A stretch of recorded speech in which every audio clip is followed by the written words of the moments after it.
Welcome to the State Health Registry of Iowa's video training series on colon cancer. I'm Lori Summers, the trainer at the Iowa Cancer Registry.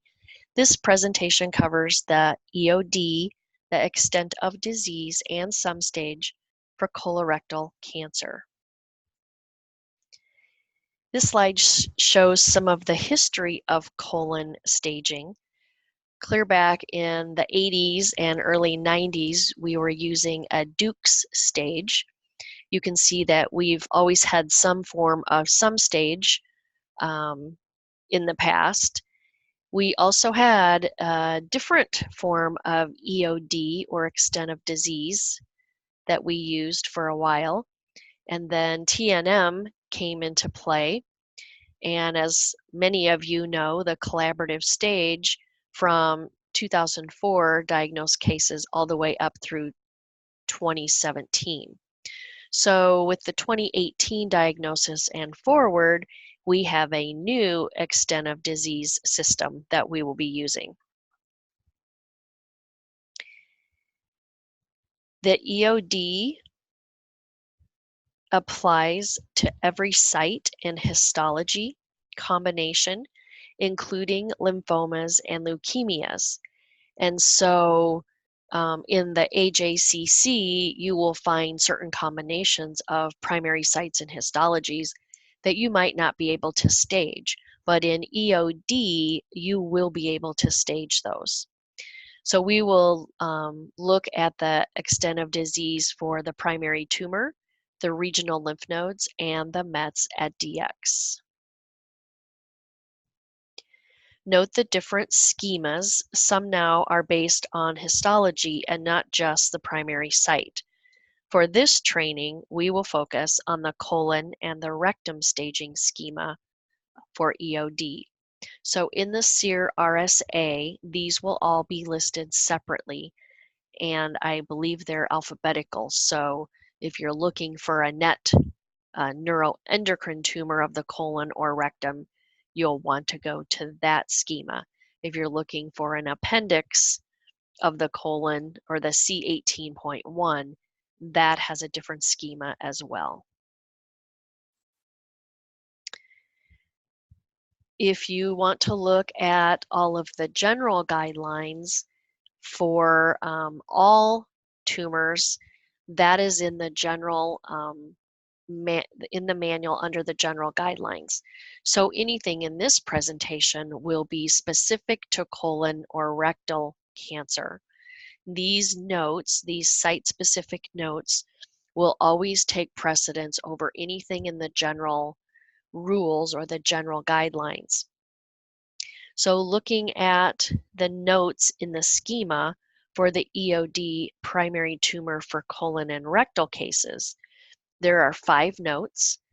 Note 1 talks about the in situ or the non-invasive /2 behavior cases. Note 2, the code 050 would be if you have invasion or intramucosal NOS, or invasion that's confined to but not through the muscularis mucosa. Note 3 reminds us to ignore intraluminal extension. We are looking at coding the depth of invasion from the lumen of the bowel outward.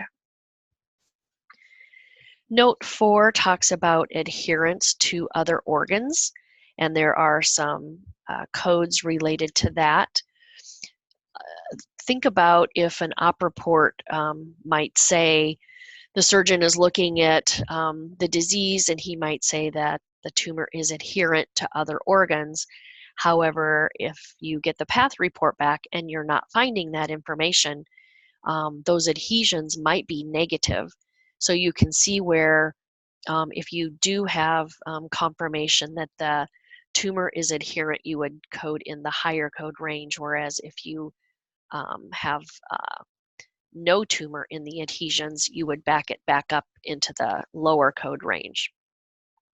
Note 5 will take a little bit more explanation. I'll go over that in the next couple slides.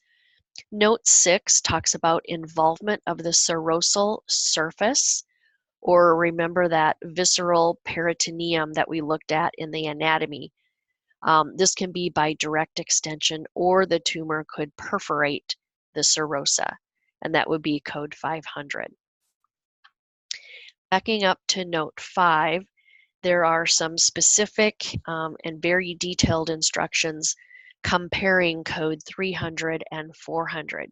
And what it boils down to is invasion of the pericolonic or pericolorectal tissue, and it will depend on the primary site. So code 300 has some good instruction on peritonealized sites and when to code 300 versus peritonealized or non-peritonealized sites and when to code 400.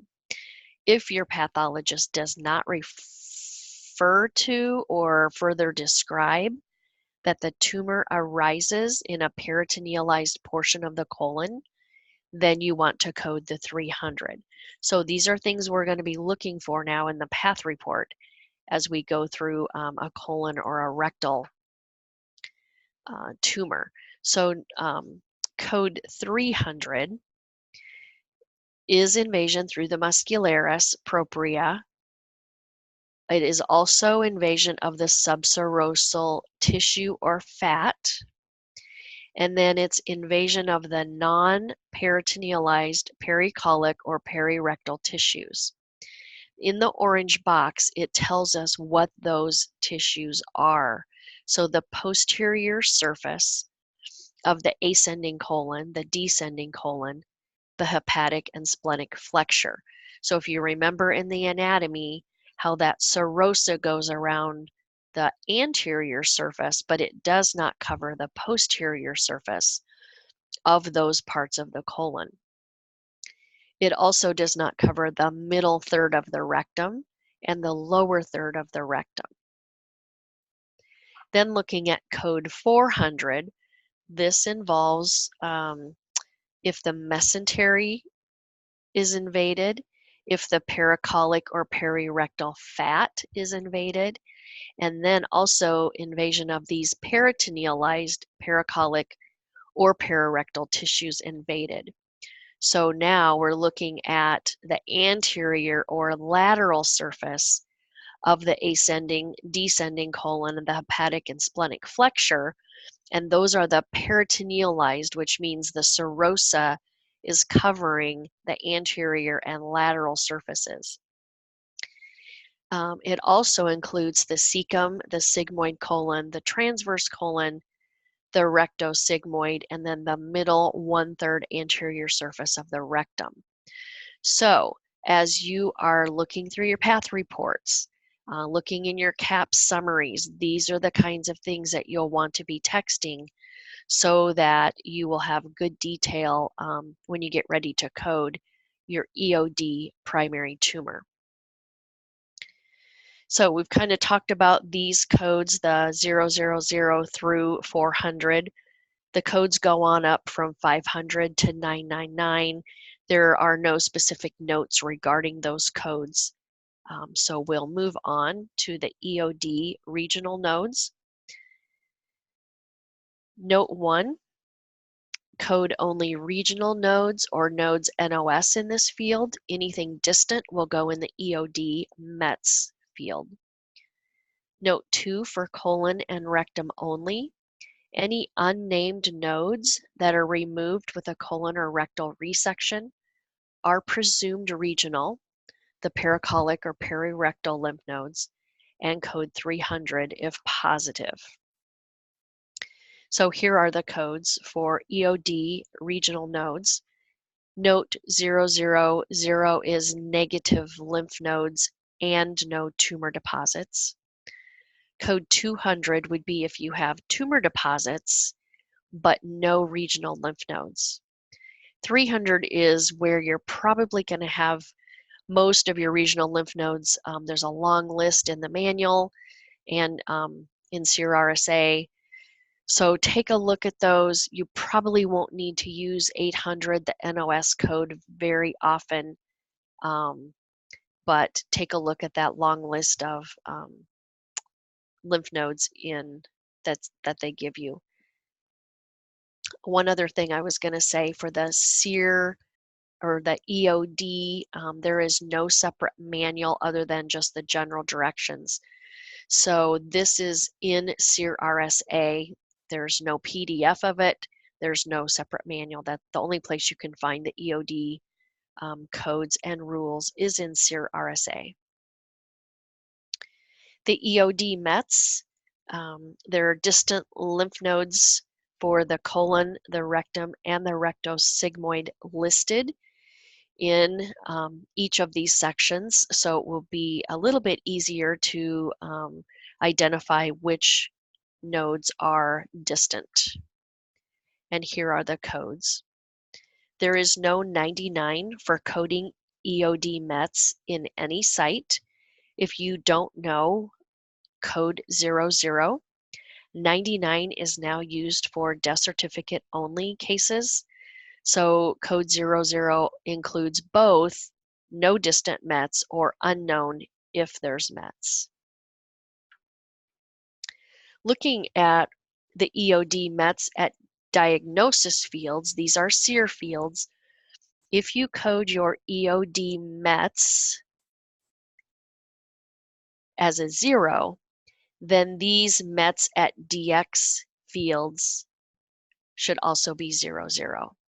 If you have a EOD METs as a 1, or if you have distant lymph nodes or distant METs or carcinomatosis, then one of these fields should be filled out with a 1. If you look at the METs at DX other, bone marrow goes in other, malignant pleural effusion goes in other, pericardial effusion goes in other, not in lung, and then bone excludes bone marrow.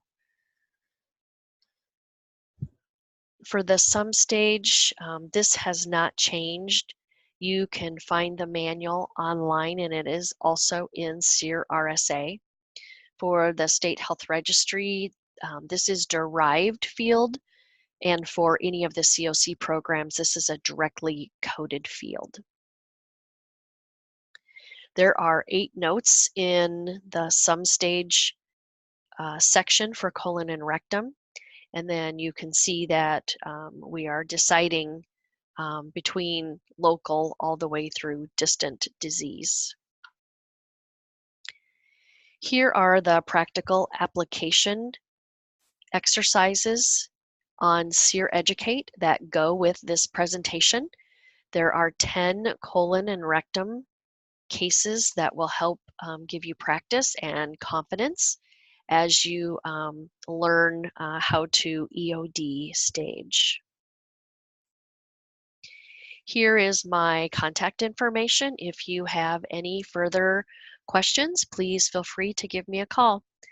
Thanks for listening.